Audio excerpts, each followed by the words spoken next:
Day 1 sa pagbebenta ko ng kung ano-ano hanggang sa mabili ko ang pangarap kong rin. Good morning mga tropa. May order nga pala tayo ngayong araw na crayfish. Bound to Tarlac. Sa Tarlac nga pala natin ship. Shoutout nga pala kay Idol. Thank you nga pala sa suporta at tiwala sa atin. Order din tayo dito lang din sa sa Nueva Ecija. Papadala natin naman sa pinsa natin na rider natin. Pinsa. Nani? Kaya kinuha na nga natin dito agad yan mga tropa. Puyat din kasi ko mga tropa, kaya rekta isdaan talaga ako pag gising. Ewan ko ba pinagpupuyatan ko kasi mga tropa, yung mga walang kwentang bagay. Hinuli nga lang natin dito yan mga tropa, yung dadali na. Dahil ngayong araw mga tropa, may pa-order tayong krilling. Tsaka isang trio mga tropa. Dito na nga natin sila ikukuha guys. Yung isa, kinuha natin sa main pan. Lalaki. Tapos yung dalawang babae dito. Almost 4 inches na din yung andito natin. Kaya sa mga bumibili, meron pa tayo available pa. Itagurulay natin na juvenile. 1 to 2 months, magiging breeder na mga tropa. Kaya mga tropa, sa mga gustong gumit, alam nyo na, mag-PM lang kayo. Basta kaya nating i-deliver yan. Pag di naman natin kaya, pwede naman natin palalamuhon. Kaya comment lang kayo mga tropa, may krillings pa din tayo dito, mga available. Tapos dito naman mga tropa, hinuli ko na nga din sila dito ng krillings. 8 kasi mga tropa yung dadali natin sa Tarlac. Tapos 7 naman mga tropa sa San Isidro. Tapos na-setup ko na nga dito mga tropa yo. Kaya yung krillings na lang set up natin dito. 3 orders in 1 day. Tapos mga tropa, yan na nga pala yung mga krillings natin dyan. Pinili ko na nga lang pala sila dyan mga tropa na malalaki. Siyempre yung mga pinili ko lang, yung sakto lang talaga sa presyo ng pang 60 pesos lang. Yung malalaki kasi mga tropa, mas mataas na yung presyo natin. Pero sila, binigyan ko pa din sila mga tropa na mababa. Tapos pinlasti ko na nga lang mga tropa, yung malapit lang na deliver natin dahil malapit nga lang yon. Hindi naman sila mai-stress pag ganun lang kalapit. Paldo! Sold!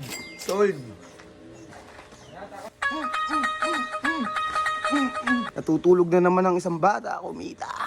All goods na yung orders natin. Papaship na lang natin. Maghahantay na lang tayo ng rider boy.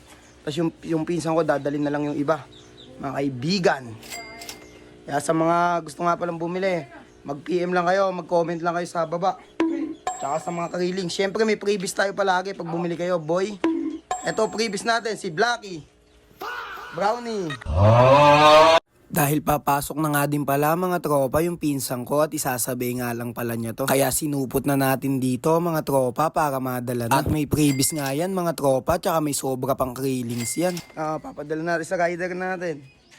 Sabihin natin kay Insan Oge, pakita mo yung mukha mo. Yan si Insan Oge, naka-Aero Cosplay magdadala boy. Papasabay lang natin sa kaibigan niya. Shoutout nga pala sa bumili, thank you sa tiwala boy. Ako lang ba mga tropa yung nakakaranas na pag may dinideliver na lulong ko. Napamahal na din kasi ako sa mga alaga ko nga tropa, dahil wala nga nag-accept sa atin na booking sa Lalamove, kaya tayo na lang magdi-deliver. Tapos sa atin na lang natin papabayad yung shipping fee. Deliver tayo sa Tarlac boy, magmumotor lang tayo. Deliver na lang natin mga tropa. Siyempre lalagyan natin yellow para safe. Di sila mainitan sa biyahe, lagay lang natin. Talagang parang nasa rep sila dyan mga tropa, yung kadami ko nalagay na yelo. Mga tropa, all goods na nga, babiyahin na nga tayo. Mag-gear up lang tayo, tapos rekta biyahin na din tayo. See you na lang doon mga tropa, papakita ko na lang sa inyo dadaanan natin. Tanghaling tapat nga din pala yung biyahe natin dyan mga tropa, yung sobrang layo nga pala niyan. 56 kilometers nga pala sa aking kinatatayuan, kaya wag niyong kakalimutan palaging magpagas at mag-helmet. Napakamahal pa naman mga tropa ngayon ng gas. Dito nga pala dapat tayo dadaan mga tropa sa Luyos para magbabangka na lang tayo, medyo malalapit. Kaso ang problema mga tropa, wala pala yung bangkero dito. Kaya ang ending mga tropa, iikot pa tayo na napakalayo. Nga tayo mga tropa. Nasa 15 minutes din tayo naghihintay, walang bangka, aray mo. Swerte. Ganun talaga ang buhay, kailangan natin magpatuloy. Mas napalayo pa tayo, imbis na mas mapalapit tayo. Pero minsan yung mga ganung bagay, nilalayo lang tayo sa panganib ni Lord, boy. Kaya, it is what it is.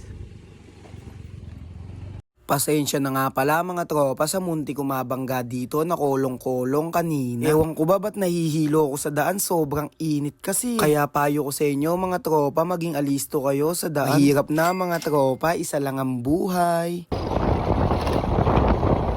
Tapos pamaya-maya nga mga tropa, nasa Tarlac City na nga tayo dito. Yung halos ilang oras din mga tropa yung biyahe natin. Tas napakainit pa ng panahon. Tarlac na tayo kaibigan. Nung malapit na nga ako mga tropa, nag-stop over nga ako dito. Kasi mga tropa, parang may nararamdaman akong hindi maganda. At ayun nga mga tropa, yung nasa ilalim nga ng crayfish na sobrang sa yelo. At tulog na tulog nga dito mga tropa, kaya sobrang lugmok talaga ako nung panahon na yan mga tropa. Ang layo ba naman ng binyahe mo tapos wala ka lang palang mapapala. Namatay yung dala natin guys. Namatay lahat. Maliliit, buhay pa. Masyado madami yelo tayo nalagay, boy.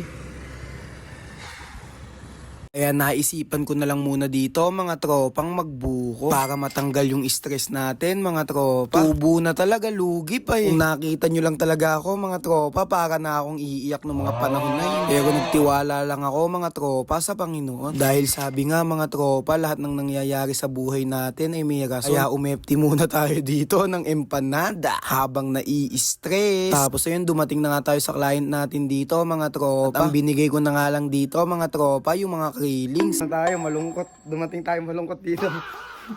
And shoutout po pala kala ma'am na napakabait po mga tropa. Sila nga po pala mga tropa yung nag-sponsor dito po sa pinsan nila para po bumili ng crayfish. Fresh from saan ba yan?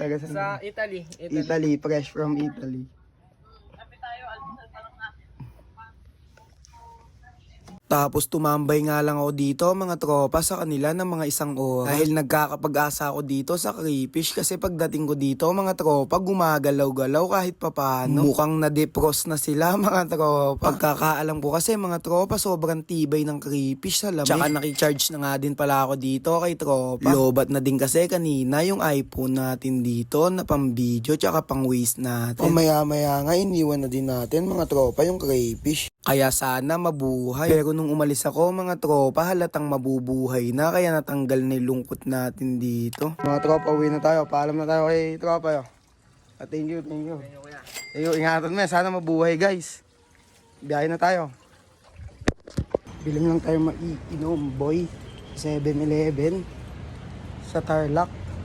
Kaya huminto muna ako dito mga tropa nung pauwi ako sa 7-Eleven dahil kukunin natin favorite natin na delight dito kay Biga. Pampatanggal stress ba tas biyahe na ulit. At habang pauwi nga tayo dito mga tropa magsha-shoutout muna tayo. Shoutout nga po pala kay Boss Michael sa Pukis Barbershop. Diyan nga pala tayo mga tropa nagpapagupit at napakaangas nga pala gumupit niya ni Boss Michael. And shoutout nga daw pala kay Aldrin Crisostomo. And shoutout nga din pala kay Mika Cristel. Send ko na lang sa Gcash ko, boy. Tapos nung umuwi nga tayo dito, mga tropa, nagmerienda nga ulit tayo dito, stop over sa daan. Medyo nabuhayan nga ako dyan, mga tropa, dahil nagchat nga yung dinilibira natin kanina, si tropa. At sabi nga niya, mga tropa, mabubuhay na daw. Dahil naninipit na daw, mga tropa. Hindi ko naman kasi, mga tropa, muna pinabayaran. Pag nabuhay na lang ako, bayaran o pag nagising na sila. Para may trust din, mga tropa, yung client natin. Panay stretching nga ako dyan, mga tropa, at stop over. Sobrang pagod ko na din kasi mga tropa nung araw na yan. Di na din kasi tayo mga tropa naglolong ride madalas eh. Tapos nung pauwi nga tayo mga tropa nagbangka na nga lang tayo dito. Ito nga pala yan mga tropa sa dapat sasakyan natin kanina. Ito kasi mga tropa pag dito ka dumaan nasa entablado ka na agad galing kan San Antonio. Malayo-layo din kasi biyahe pag inikot mo mga tropa. Babayad ka nga lang pala dito 25 pesos nga lang pala bayad dyan mga tropa. At ayun nga mga tropa dahil nabuhay nga pala mga tropa kaya binayaran nga pala ni kaibigan dyan yan.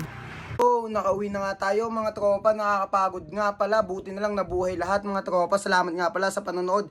Ito nga pala kinita natin, tsaka ginastos natin, ipa-flash ko na lang dito sa taas. At ayun nga mga tropa, sana mabili natin yung pangarap natin, salamat sa panonood, syempre bago yan, ika muna. Bye!